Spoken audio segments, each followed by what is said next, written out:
Bonjour. Pour notre leçon d'orthographe d'aujourd'hui, nous allons parler du pluriel des noms. Alors le pluriel, c'est quand il y en a plusieurs. Jusque-là, c'est simple, ça paraît évident. Mais maintenant, comment on écrit le pluriel des noms? C'est ce que nous allons voir aujourd'hui. Tu es prêt? Maintenant, je te propose un petit exercice très simple.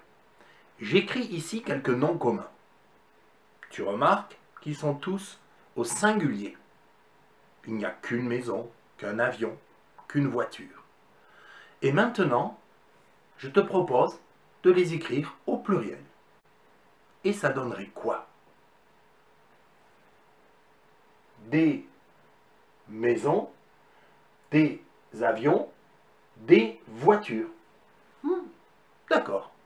Qu'est-ce que tu remarques? À chaque fois, pour marquer le pluriel de ces noms, tu as ajouté un S. C'est en effet la marque du pluriel la plus fréquente.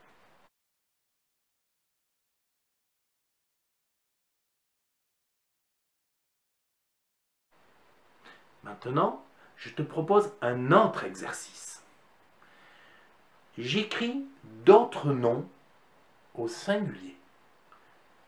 Un nez, une souris, un œil, un hibou, un clou. La consigne est toujours la même. Écris ces mots au pluriel. À toi de jouer. Ça y est? Ça a été peut-être un petit peu plus difficile. Que s'est-il passé? Tu n'as pas pu utiliser le S comme dans l'exercice précédent. Pour former le pluriel de ces noms, tu as dû respecter d'autres règles.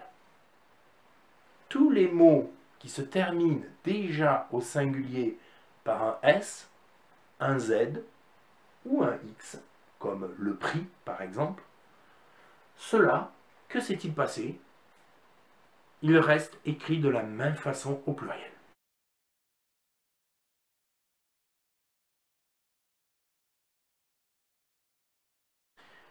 Certains noms changent beaucoup lorsqu'ils sont au pluriel. Par exemple, un œil devient des yeux. Et puis maintenant, il y a les noms en OU. Là, ça devient un petit peu plus compliqué. On peut dire qu'en général, tous les noms se terminant par OU prennent un S au pluriel, comme un clou, des clous, C-L-O-U-S.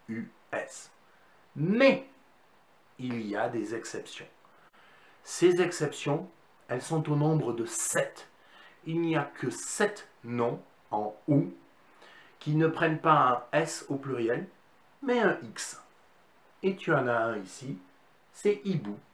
C'est pourquoi il fallait écrire hibou, H-I-B-O-U-X au pluriel. Ces 7 noms en OU, il faut les connaître par cœur. Il s'agit de chou, joujou, bijou, genou, caillou, hibou et pou. Il existe une petite phrase rigolote, ce qu'on appelle un moyen mnémotechnique pour se souvenir de ces 7 noms.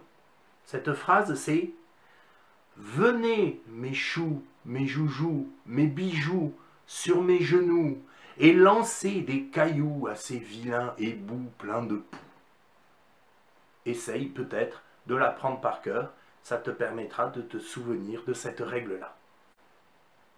Voilà, vous savez presque tout sur le pluriel des noms. La prochaine fois, nous verrons certains noms qui se terminent par O, al, aïe ou e. Un cheval, ça donne... on verra ça la semaine prochaine. À bientôt et portez-vous bien.